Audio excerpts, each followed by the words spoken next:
अगर आप बेबाक और निष्पक्ष खबरें देखना चाहते हैं तो हमारे चैनल को सब्सक्राइब करें और बेल आइकन को दबाएं।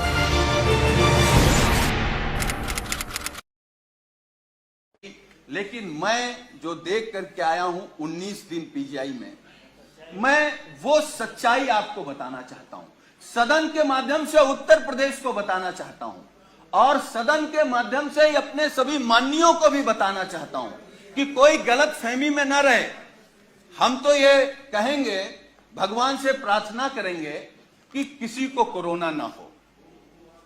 हमारे ही बगल में, अब हम लोगों के बीच नहीं है, स्वर्गीय चेतन सिंह चौहान जी, मैं 13 नंबर बेड पर था और वो 14 नंबर बेड पर थे। अगर नेता सदन सुनेंगे तो आप भी आश्चर्य रह जाएंगे।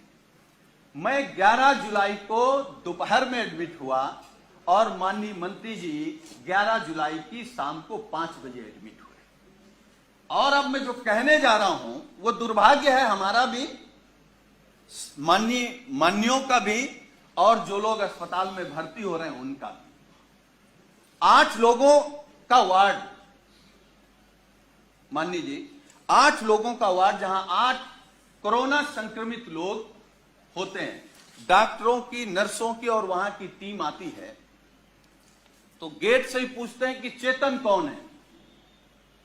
तो माननीय मंत्री जी क्योंकि बहुत सरल थे, उन्होंने हाथ खड़ा किया। टीम आती है, उन्होंने कहा चेतन आपको कब हुआ कोरोना? तो उन्होंने अपनी बात बताई। तो फिर एक दूसरा स्टाफ बोलता है चेतन क्या करते हो तुम? वो कुर्ता पैजामा में थे, मैं तो पैंट शर्ट में था। खैर, तो माननीय मंत्री जी ने कहा कि मैं कैबिनेट मंत्री हूं। तो एक स्टाफ ने कहा कि कहां के? तो उन्होंने कहा उत्तर प्रदेश सरकार। तो मैं सोच रहा था कि ये लोग कैसे इस बदतमीजी से बात कर सकते हैं, लेकिन मुझे यह भरोसा हुआ कि जब माननीय मंत्री जी ने कह दिया कि मैं उत्तर प्रदेश सरकार का कैबिनेट मंत्री हूं, तब शायद वो चेतन जी कहेंगे या थोड़ा आदर करेंगे।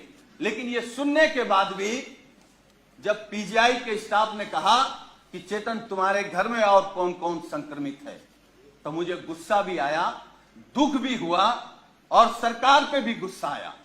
मतलब सरकार का इतना भी दबाव नहीं है भाई। कैबिनेट मंत्री के बाद कौन होता है? मुख्यमंत्री। तो इसका मतलब उत्तर प्रदेश में केवल योगी आदित्यनाथ जी का सम्मान होगा। अगर शर्मा जी को कोरोना हो गया तो आपके साथ क्या व्यवहार होगा आप सोच नहीं सकते। हम नहीं चाहते, हम तो भगवान से प्रार्थना करेंगे कि आपको नहीं, किसी को ना हो।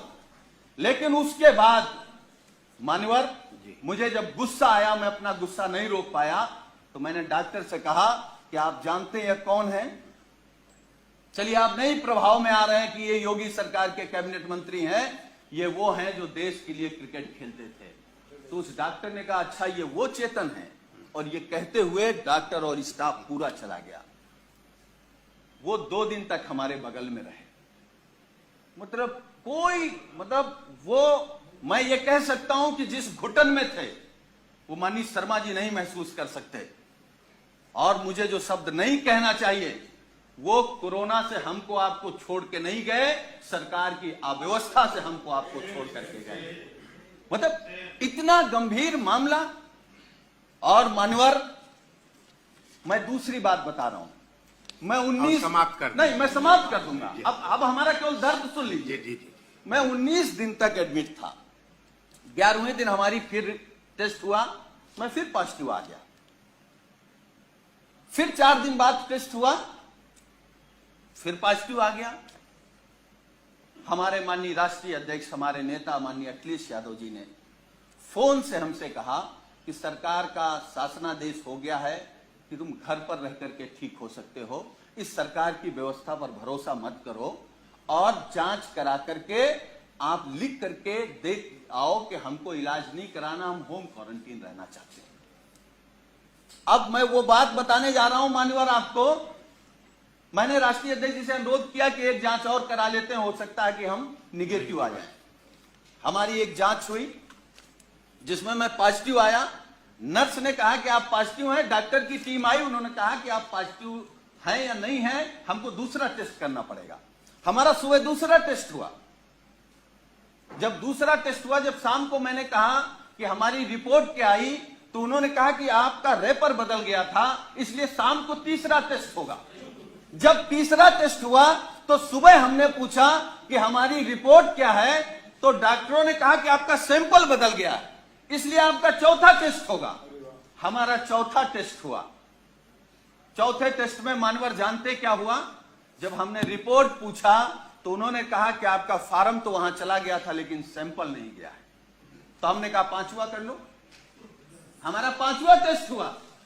पांचवा टेस्ट हुआ और मैंने लिखित में दिया कि हमको पीजीआई में इलाज नहीं कराना है, हम घर में रहकर के जो सरकार के निर्देश हैं उनको पालन करते हुए हम स्वस्थ हो जाएंगे।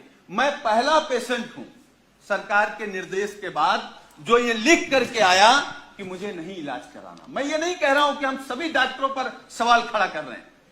डॉक्टर भगवान की तरह दिखता, हमको भी 19 दिन भगवान की तरह दिखा और हम भगवान की तरह मानते हैं, लेकिन ये अव्यवस्था आखिर कैसे?